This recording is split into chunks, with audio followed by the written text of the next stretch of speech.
listening to the Digitally Irresistible podcast, where we cover the optimization of digital technologies and irresistible people. Brought to you by iCore. Each episode features someone who sheds a little more light on the ins and outs of delivering a great employee and customer experience that has a measurable impact on the business. And now, here's today's guest. Hey there, welcome to another episode of the Digitally Irresistible podcast. I'm your host, Bernie Borges. Today's featured guest is Max Armbruster. Welcome, Max. Thank you, Bernie. Hello, everybody. Hey, I'm glad you're here, Max. You know, you are an expert in talent acquisition in high volume. I mean, as founder and CEO of Talkpush, that's the business that you're in. So I'm sure you've seen the recruiting market change a whole lot over the last several years. So, Max, on this episode, I want to pick your brain on modern recruiting strategies when recruiting in high volumes. But first, as I think you know, we always like to start with your backstory. How did you actually get into the recruiting, the talent acquisition and high volumes business? Sure. Well, I started out, like many of your listeners, struggling with recruiting myself. And then 15 years ago, I bought a recruiting software. 12 years ago, I started building our own for our own internal use. And eventually, when we had built a recruitment software that was useful, we started selling it, and I started selling it, and from there started my entrepreneurial journey into software. And to this day, I build software to help recruiters. So it was sort of an organic evolution that really started from the problem and from being a user myself. Okay, cool. So, Max, let's put a definition to it. What exactly is high volume recruiting and who are the users? Like, what are the use cases for high volume recruiting? This used to be focused on the hourly workers and the temp workers. We would think, people who work in the F&B sector or truck drivers or these kinds of jobs. But it's gotten a lot of looks in recent years because it's been an underlooked part of the talent acquisition space, and is now used. These high volume recruiting technologies are being used to address any sort of high volume situations, including most companies actually do some high volume of some sort, like graduate hiring programs. And there's an increasing percentage of the high volume recruiting that happens with white collar jobs. So in our case, we do retail, but also the BPO space and the any service industry that consumes a lot of people. So, Okay. and if you have to put a number on it, I'd say, if you hire more than 1,000 people of the same job type, on an annual basis, that's pretty high volume. Okay. So, I would think, Max, that you've seen high volume recruiting really evolve a lot over, say, the last 10 years. I mean, just from a process and technology standpoint. So, why don't you kind of speak to how you've seen it evolve over the last, say, 5 or 10 years? Yeah, still some people are stuck in 10 years ago, which is Excel sheets, using a lot of staffing providers to help them fill their funnel. But for the more advanced companies, they've completely embraced their roles as digital marketers, and they own the digital part of the journey, from the very start, from the first ad that is being displayed on a job board or on social media. They buy the media, they make sure the media is being converted, they do A/B testing and all that stuff. So it's really changed the talent acquisition profession from psychologists who do interviews to digital marketers. And that's how the evolution, yeah, that's how the job is changing. And the candidate behavior is also changing very fast, but that's maybe uh, we'll get to that in your next question. Well, actually, you read my mind, Max, because when you say, digital marketing, that the approach that you're using today is really a digital marketing approach, then, if I put on a marketing hat, I think of the prospect that we want to market to, right? So in your case, the prospect is a candidate. So why don't you kind of speak to the psychology, if you will, of, taking a digital marketing approach to high volume recruiting? Yeah, it's if you're a recruiter and you're looking to fill a position, you're gonna try to find the shortest path there. If you're a which is are you look for somebody who's got a qualification and who's available now, and then you grab them. If you're a marketer, you're thinking in terms of much larger numbers, and you can have a funnel with a 1,000 leads to one hire kind of ratio because you know there are technologies in place, methodologies where you can handle bigger volumes with than you could if you did it manually. So it's a different mindset. And from a marketing standpoint, it's talking to candidates who don't even know they're candidates yet, who are browsing around, deciding what to do, want to be inspired. And as a marketer, you have to inspire them that maybe this is a career I would consider. There are ways to make this an attractive career, and ways to inspire young talent to get into it. And what are some of the, again, from a digital marketing perspective, what are some of the technology platforms that you're actually using to deploy the digital marketing campaigns? The traditionally it's the job boards is where you can get a lot of active job seekers, but the whole world is on social media today. So if you want to have a very large audience, that's where you should be going. If you're restricting yourself to Indeed and LinkedIn, these are big, but they're not as big as the audience you can find on Instagram and Facebook and TikTok, particularly amongst the younger portion of the population. So figuring out how to activate those channels is a real gold mine, actually, for talent. Okay. So one of the pillars of digital marketing today is personalized marketing, right?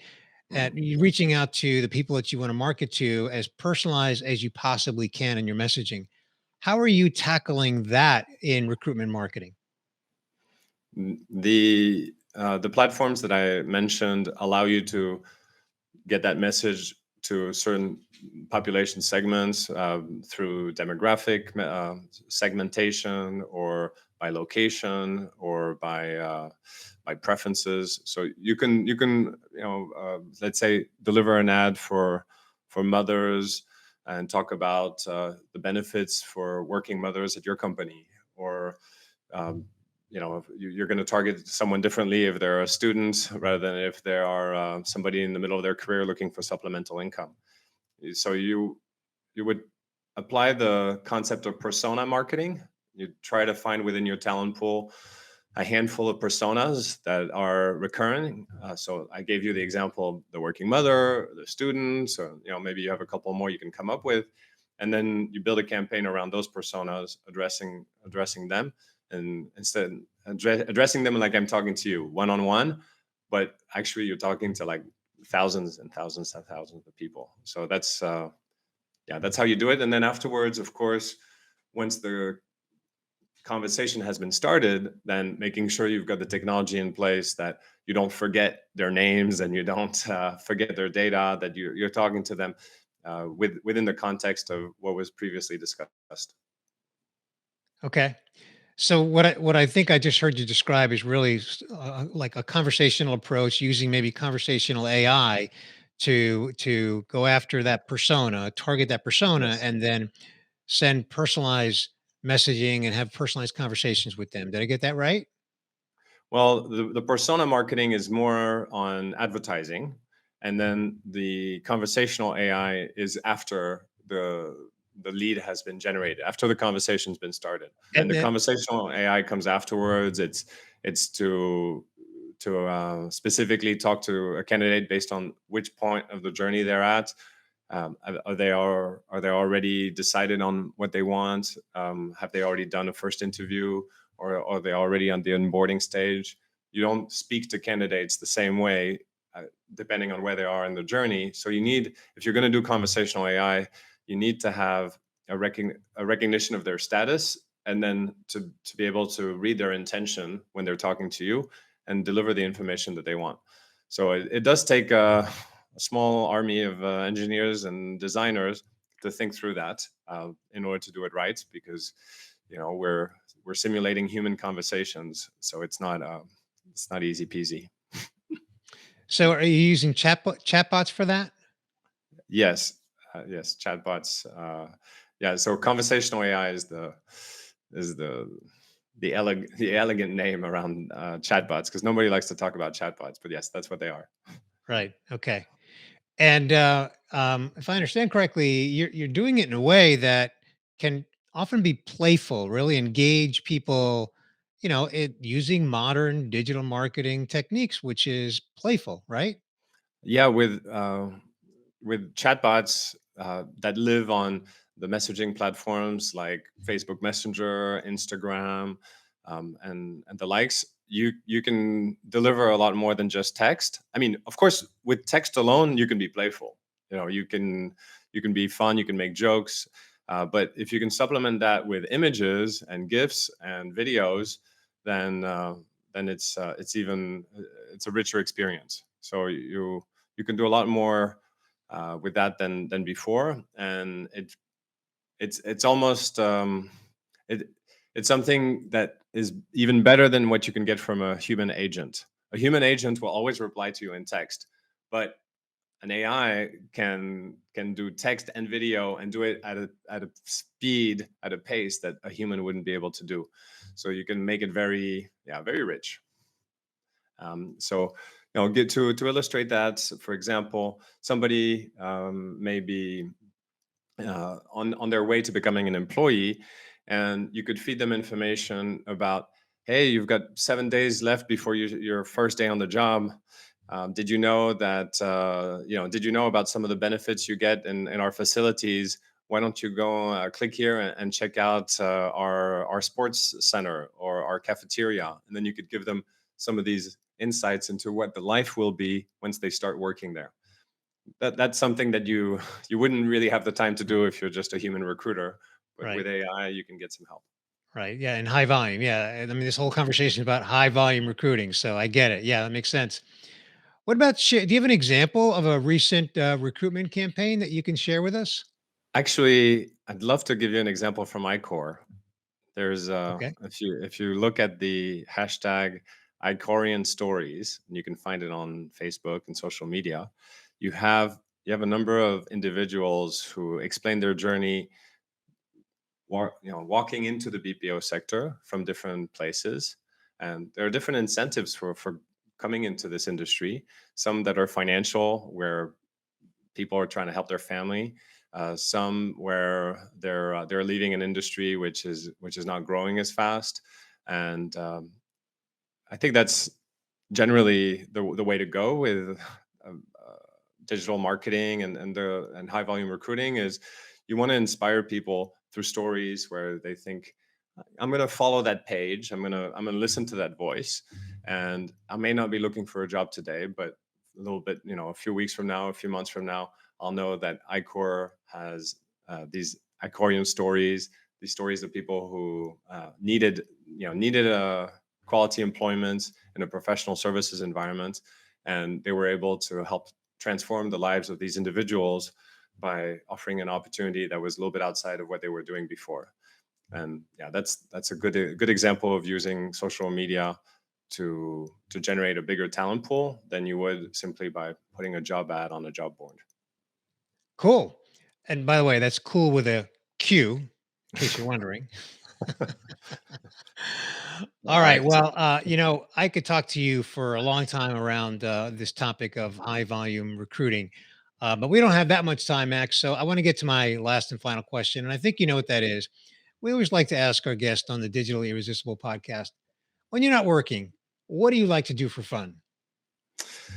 well, the COVID times have kept me in front of this webcam for way, way too long. So as soon as I switch off the camera, I like to go out and exercise. So I used to exercise 2 3 times a week, like any normal human being. But I felt, when traveling became restricted and I couldn't move as much, I was starting to feel some sort of general angst, and so I really ramped it up. I'm doing sports every day basically, and when I'm not swimming, I'm playing squash, and I'm just kind of like letting it out. And I find that it's making me much more Zoom resistant. I can sit through these calls now for days on end. Yeah, more endurance for these long screen times, right? Absolutely. Yeah. So sports every day. Squash is my favorite. I get to scream, I get to hit balls really hard and let it all out. Gotcha. Gotcha. Love it. Fantastic. Well, Max, I want to thank you for taking time out of your busy schedule to join me here on this episode of the Digitally Irresistible podcast and, give us some insights into techniques and best practices and strategies on high volume recruiting. I know that you've done a lot of fine work for iCourse. So, again, thank you for being here today. It's been my pleasure. Thanks for having me, Bernie. Thanks for listening to this episode of the Digitally Irresistible podcast, where we cover the optimization of digital technologies and irresistible people, delivering a great employee and customer experience that has a measurable impact on the business. Brought to you by iCore. Be sure to subscribe on your favorite podcast player so you don't miss future episodes.